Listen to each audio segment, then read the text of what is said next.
Hello बच्चों, तो आओ प्रश्न को देखते हैं। दिया है कि L बराबर, देखो L में अवयव क्या है, तो 1 2 3 4। इसी प्रकार M में अवयव हैं 3 4 5 6 और N में अवयव हैं 1 3 5। तो हमें सत्यापित करना है L minus M union N बराबर L minus M intersection N minus N। तो दिए गए प्रश्न की मुख्य अवधारणा की बात करें तो बच्चों यहाँ पर हम बात करते हैं कि यदि a माइनस b हो तो इसका अर्थ क्या हुआ।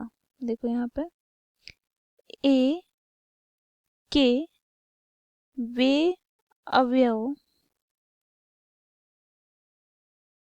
जो b में नहीं है। तो इस मुख्य अवधारणा की सहायता से बच्चों हम दिए गए प्रश्न को हल करेंगे।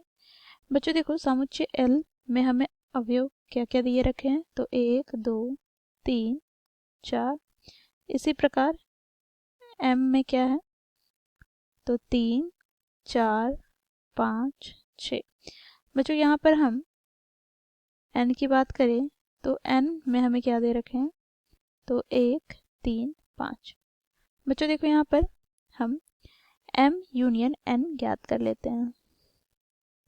तो m यूनियन n अर्थात वैसे अवयव जो या तो m में हो या n में हो या दोनों में ही हो, तो क्या क्या आ जाएंगे। तो देखो यहाँ पर, देखो पहला तो 1, फिर 3, फिर क्या है 5, उससे पहले 4 5 और 6।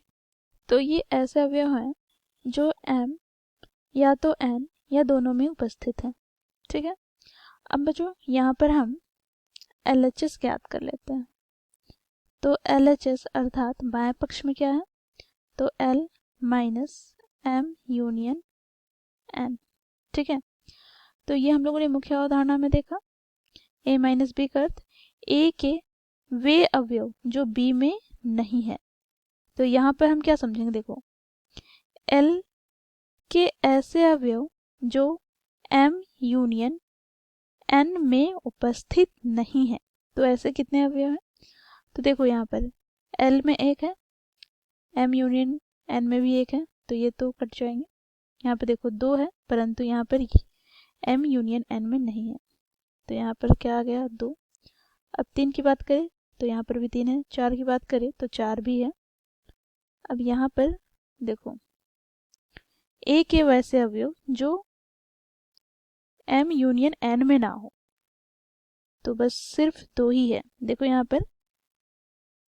पर M यूनियन N में 4 और 5 ये अतिरिक्त है, इससे मतलब नहीं है हमें किससे मतलब है, तो L के अवयव से।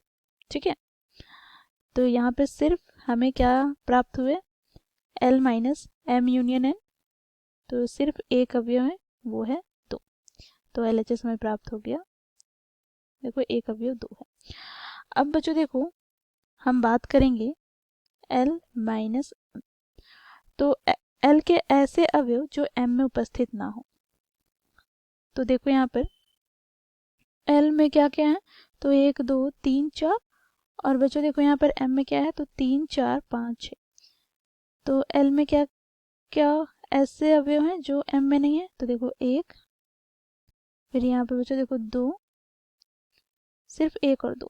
तो यहाँ से हमें प्राप्त क्या हो जाएगा, 1 2।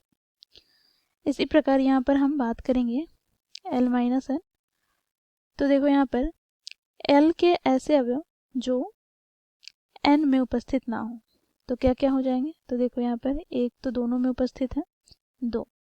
तो देखो यहाँ पर 2 L में है परंतु N में नहीं है, तो यहाँ पर एक अवयव हो जाएगा 2 कॉमा। फिर बच्चों देखो L में हम देखेंगे तो 3 तो N में भी उपस्थित है, अब 4। ठीक है, तो 4 यहाँ पर N में नहीं है, तो यहाँ से हो गया 4। अब बच्चों यहाँ पर हमें क्या कहा गया है, तो RHS है, अर्थात दाएं पक्ष क्या है, तो L minus M intersection L minus N। अर्थात वैसे अवयव जो L माइनस M और L माइनस n दोनों में उपस्थित है, अर्थात दोनों में क्या होना चाहिए, उभयनिष्ठ होना चाहिए, कॉमन होना चाहिए। तो ऐसे कौन से अवयव हैं, तो देखो दो L माइनस m में भी उपस्थित है और L माइनस n पे भी उपस्थित है, अर्थात ये क्या है, उभयनिष्ठ अवयव है। तो यहाँ से हमें प्राप्त क्या हो गया, दो। अब बच्चों देखो यहाँ पर LHS में जो हम लोगों ने अवयव ज्ञात किया था वो भी दो है, और यहाँ पर बच्चों RHS में भी अवयव है जो दो के बराबर है, तो ये बराबर हो गया LHS के। तो इस प्रकार बच्चों हम लोगों ने सिद्ध किया कि L minus m union n बराबर है L minus m intersection L minus n के। तो आशा करती हूँ आप लोगों को यह प्रश्न समझ में आया होगा। धन्यवाद।